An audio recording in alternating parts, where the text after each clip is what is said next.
Hello friends, PHP MySQL सीखने की इस सीरीज में आज हम देख रहे हैं चैप्टर नंबर 8। हम देख रहे हैं एडवांस PHP MySQL के कॉन्सेप्ट्स और उसी सिलसिले में हमने आज चुना है एजेक्स को। एजेक्स को 3 पार्ट्स में मैंने कवर किया हुआ है, जिसका ये पार्ट 1 देख रहे हैं। पहले हम रिकॉल कर लेते हैं कि इस कोर्स में हम क्या क्या सीख रहे थे। ये हम PHP MySQL नाम से एक ऐसा कोर्स कर रहे हैं जिसको करने के बाद आप एक वेब एप्लीकेशन डेवलप कर सकते हैं, जिसके लिए आपको इस कोर्स में मिलता है HTML, CSS, JavaScript, jQuery, PHP और MySQL। इनके सभी के वीडियोस आप ऑलरेडी इसी चैनल पे देख चुके हैं। अभी हम देख रहे हैं एडवांस PHP का पोर्शन, जो कि इन 6 कोर्सेज, ये 6 सब कोर्सेज हैं, HTML, CSS, JavaScript, jQuery, PHP और MySQL। ये 6 के बाद एडवांस जावा का पोर्शन हमने स्टार्ट किया, जिसमें कॉन्सेप्ट्स इन 6 में से किसी के भी लग जाते हैं। तो यानी सब कुछ का मिश्रण हम देखते हैं एडवांस जावा में। इसी सिलसिले को आगे बढ़ाते हुए आज हम लोग देख रहे हैं एजेक्स टेक्नोलॉजी के बारे में। तो ये क्या है, आइए इसको स्टार्ट करते हैं। सबसे पहले तो एजेक्स का फुल फॉर्म समझिए। एजेक्स का फुल फॉर्म है असिंक्रोनस जावास्क्रिप्ट एंड XML। ये टेक्नोलॉजी करीब 2007 के आसपास इंट्रोड्यूस हुई थी और इसके आ जाने से यूज़र का एक्सपीरियंस, वेबसाइट को विजिट करने का जो एक्सपीरियंस है वो बेहतर हो गया था। नॉर्मली क्या होता है मैं आपको समझाता हूँ। जैसे कोई वेब पेज है जिसको आप एक्सेस कर रहे हैं, ठीक है, ये एक वेबसाइट का पेज आपको दिख रहा है, ठीक है। अब इस ब्राउजर में एक ऊपर URL होता, URL लिखने की जगह होती है, ठीक है ना, URL बार होता है, ठीक है। अब अगर आपको दूसरे पेज पे जाना है तो आप क्या करते हैं, यहां पर URL लिखते हैं, तो रिक्वेस्ट जाती है सर्वर के पास और सर्वर से एक नया रिस्पॉन्स आता है और एक नया पेज आपको अपने ब्राउजर पे दिखाई देता है। तो रिक्वेस्ट भेजने के कुल मिला के 4 तरीके हैं, ठीक है। सेंडिंग रिक्वेस्ट, इसके 4 तरीके हैं। एक URL टाइप करके, ठीक है, यहां पे आपने URL टाइप किया तो ये रिक्वेस्ट गई और सर्वर से रिस्पॉन्स आया। दूसरा तरीका, आपके इस वेब पेज में कहीं पर एक हाइपरलिंक होता है जिस पे आप क्लिक करते हो। तो हाइपरलिंक कैसे बनता है, HTML में एंकर टैग की मदद से, और एंकर टैग में एक एट्रीब्यूट होता है href। उसकी वैल्यू क्या होती है, वो URL जिस पेज की रिक्वेस्ट होनी है इस टेक्स्ट पे क्लिक करके। आपने देखा है वेबसाइट में कोई मेनू होता है या कुछ लिंक्स होते हैं जिस पे आप क्लिक करते हो तो एक नया पेज ओपन हो जाता है, तो वो हाइपरलिंक है। तो आपने जैसे ही उस पर क्लिक करा तो जो भी उसके href एट्रीब्यूट की वैल्यू में लिखा होगा उस URL के लिए रिक्वेस्ट चली जाएगी। तो एंकर है ना, या बोले हाइपरलिंक, हाइपरलिंक पे भी आप क्लिक करते हैं तो रिक्वेस्ट जाती है। तीसरा तरीका, आपके पेज पे कोई फॉर्म बना होता है, ठीक है, बहुत सारी फील्ड्स लेते हैं और यहाँ पे एक सबमिट बटन होती है। तो जब आप सबमिट बटन पे क्लिक करते हैं तो ये फॉर्म सबमिट होता है। फॉर्म टैग के एक्शन एट्रीब्यूट में भी आप URL लिखते हैं जिसको ये फॉर्म सबमिट होना है। तो फॉर्म सबमिट करते हैं तब भी रिक्वेस्ट होती है और फिर रिस्पॉन्स आता है। तो ये तीनों ही केस में पेज चेंज हो जाते हैं। रिक्वेस्ट करने का एक चौथा तरीका भी है। वो चौथा तरीका क्या है, वो है एजेक्स, ठीक है। इसका मतलब जावास्क्रिप्ट के थ्रू रिक्वेस्ट सेंड करना।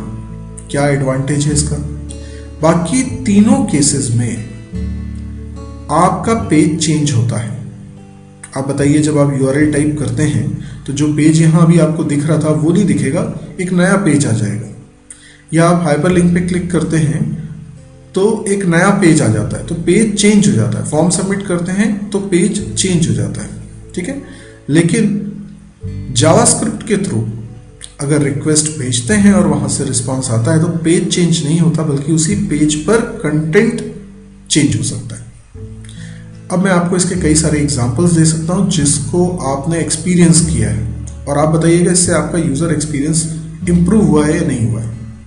ओके, आप जैसे गूगल पे सर्च करते हैं, ठीक है, तो ये सर्च बार है गूगल का। अब आप यहाँ पर कुछ लिखते हैं, है ना, ये गूगल है। अब आप यहाँ पे कुछ लिखते हैं, जैसे आपने लिखना स्टार्ट किया HE, तो हो सकता है यहाँ सजेशंस आ जाए, ठीक है, ऐसा होता है ना, सजेशंस आ जाते हैं। यहाँ पर लिखा हुआ जाता है हेलो, ठीक है, ही मैन,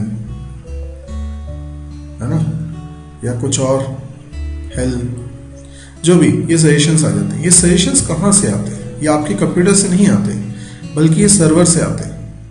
तो होता ये है कि अभी आपने पेज में अगर देखें तो ये जो बॉक्स है, ये एक तरह का फॉर्म ही होगा, फॉर्म का इनपुट एलिमेंट होगा। तो आप सर्च करने के लिए जैसे ही आप कुछ टाइप करते हैं, तो अभी आपने फॉर्म सबमिट तो किया नहीं है, तो इसका मतलब रिक्वेस्ट आपने तो भेजी नहीं है सर्वर पे, पर फिर भी ये रिस्पॉन्स आ रहे हैं, ये सजेशंस आ रहे हैं। ये सजेशन सर्वर से कैसे आ रहे हैं? With the help of technology called Ajax. Okay, एक और एग्जांपल मैं देता हूं, वो भी आपने कई जगह पर एक्सपीरियंस किया होगा, डेफिनेटली किया होगा। कई बार आप रजिस्ट्रेशन करते हैं किसी साइट पे, तो वो बोलता है कि यहाँ पर आप यूजर नेम लिख दीजिए, यूजर नेम जो आप चाहें वो बना सकते हैं, ठीक है, लेकिन शर्त ये है कि यूजर नेम यूनिक होना चाहिए। मतलब जैसे कोई वेबसाइट पे आप रजिस्ट्रेशन कराते हैं तो आपका एक यूनिक यूजर नेम होना चाहिए। जैसे ईमेल आईडी दो लोगों का कभी सेम नहीं हो सकता, उसी प्रकार से दो यूजर नेम कभी सेम नहीं हो सकते, ऐसी पॉलिसी है किसी वेबसाइट की। तो आपने यहाँ पर कुछ यूजर नेम लिखा, जैसे आपने लिखा अमित, तो आपके लिखते ही यहाँ पर एक सजेशन आ जाता है। सजेशन क्या आ जाता है? This user name is already existed. आप ये यूजर नेम यूज नहीं कर सकते क्योंकि ये यूजर नेम तो ऑलरेडी बना हुआ है। आप सोचेंगे अभी इसने मुझे कैसे बता दिया? पेज तो क्लाइंट साइट पे यानी हमारी मशीन पे, और हमारी मशीन पे कहीं पर भी ये इंफॉर्मेशन नहीं रखी है कि कौन कौन से यूजर नेम ऑलरेडी बन चुके हैं उस वेबसाइट पे। वो इंफॉर्मेशन तो कहाँ रखी होगी? सर्वर मशीन पे रखी होगी। तो फिर यहां लिखा हुआ कैसे आ जा रहा है? अभी तो मैंने फॉर्म सबमिट ही नहीं करा है, तो कोई रिक्वेस्ट मैंने भेजी ही नहीं है सर्वर पे, उसके बावजूद यहां पर कैसे आ जा रहा है कि ये नेम ऑलरेडी एग्जिस्ट करता है? क्योंकि अगर ये नेम ऑलरेडी एग्जिस्ट करता है तो ये बात पता करने के लिए भी सर्वर पे जो डेटाबेस रखा हुआ है, उस डेटाबेस में यूजर्स के नाम की लिस्ट रखी हुई है, तो उसमें से जब तक कंपैरिजन नहीं करूंगा, चेक नहीं करूंगा, तब तक कैसे बता सकता हूं कि ये नाम पहले से एग्जिस्ट करता है या नहीं करता? तो ये जिस वजह से हो रहा है दैट इज कॉल्ड एजेक्स। और भी एग्जांपल हम देख सकते हैं, जैसे फेसबुक है। फेसबुक पे आपने देखा है कि कई सारे पोस्ट आपको दिखाई दे रहे होते हैं अपने होम पेज पे। अभी आप स्क्रॉल करते जाते हैं, है ना, स्क्रॉल करते जाते हैं तो वो पोस्ट बढ़ते जाते हैं। वो पेज ऐसा लगता है इनफाइनाइट लेंथ का है, उस पर पोस्ट आते ही जा रहे हैं। इसका मतलब क्या? वो वाकई में इनफाइनाइट लेंथ का पेज है। तो एक्चुअल में पेज में शुरुआत में कुछ पोस्ट थे, लेकिन जैसे ही आप स्क्रॉल करते हुए थोड़ा नीचे जाते हो तो ऑटोमेटिकली सर्वर से नए पोस्ट, एक्स्ट्रा पोस्ट, है ना, और जो पोस्ट आने वो आ जाते हैं और उस पेज में नीचे दिखाई देने लगते हैं। इसका मतलब जैसे जैसे स्क्रॉल करोगे बीच बीच में वो सर्वर से कुछ पोस्ट लेके आएगा और पेज पे रख देगा। तो हमें पता भी नहीं चल रहा है, तीनों ही एग्जांपल्स में पेज चेंज नहीं हो रहा है। जो कॉमन बात है वो है पेज चेंज नहीं हो रहा है, लेकिन पेज का कंटेंट चेंज हो रहा है, और पेज का कंटेंट सर्वर से आ रहा है। यानी कि पेज चेंज नहीं हो रहा है, लेकिन सर्वर पे रिक्वेस्ट जा रही है और वहां से रिस्पांस आ रहा है, और वो रिस्पांस जो आ रहा है वो पेज पर हमें दिखने लगता है। चाहे वो गूगल में सजेशन लिस्ट हो, चाहे यूजर नेम एग्जिस्ट करता है या नहीं करता है उसका मैसेज हो, या फेसबुक में होम पेज पे नीचे स्क्रॉल करने पर नए पोस्ट आते हो। तो कोई भी डेटा सर्वर से आ रहा है और पेज पे ऐड होता जा रहा है, लेकिन पेज चेंज नहीं हो रहा। इससे पेज को एक्सेस करने का वेबसाइट के पेजेस को एक्सेस करने का एक्सपीरियंस हमारा बेटर हो जाता है, यूजर का बेटर हो जाता है। इसके लिए रिस्पॉन्सिबल कौन है? एजेक्स। तो अब हमको समझना है ये एजेक्स काम कैसे करता है, ये सारी चीजें होती कैसे। यदि आपको ये वीडियो पसंद आया है तो आप इसको लाइक कर सकते हैं। यदि आपको लगता है इस तरह के और वीडियोस देखने में आप इंटरेस्टेड हैं तो आप इस चैनल को भी सब्सक्राइब कर सकते हैं। आप मेरी वेबसाइट को विजिट करना ना भूलें www.mysurgery.com, क्योंकि आप YouTube पे हो सकता है एक पर्टिकुलर चैनल ही देख रहे हो जबकि मेरे एक से अधिक चैनल्स हैं और बहुत सारा कंटेंट अलग अलग चैनल्स पे रखा हुआ है। तो आप मेरी वेबसाइट को जरूर विजिट करें क्योंकि यहाँ पे आपको काफी कुछ मिलने वाला है।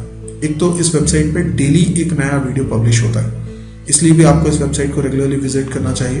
दूसरा, यहाँ पे वीडियोस को बहुत ही ऑर्गेनाइज मैनर में लिंक करके रखा हुआ है, तो आपको जो भी कोर्स सीखना होता है उसके सारे वीडियोस की लिस्ट एक प्रॉपर सीक्वेंस में आपको दिख जाती है, प्रैक्टिकल प्रॉब्लम्स की भी और थ्योरी लेक्चर्स की भी।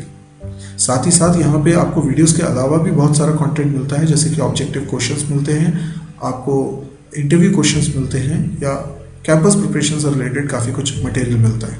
यहाँ पे कुछ ऐसा भी मटेरियल है जैसे कि प्रोजेक्ट्स जिनकी आपको ज़रूरत होती है, प्रोजेक्ट कैसे बनाते हैं वो पूरी गाइडलाइन भी मिलती है।